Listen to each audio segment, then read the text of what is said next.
আমরা অনেক সময় মানে সবাই নেতা হতে চাই, নেতার মানে যে আদর্শ এবং চরিত্র সেটা কিন্তু ধারণ করে নিই, লালন করে নিই। তো এখানে আসলে নেতা হতে গেলে মানে অনেক কিছু দেখে না দেখার ভান করতে হবে।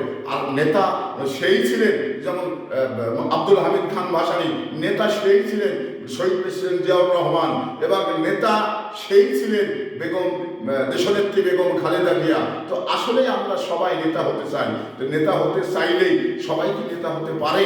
পারে না। কারণ নেতার যে আদর্শ এবং চরিত্র সেটা মানে ধারণ করে কয়জন?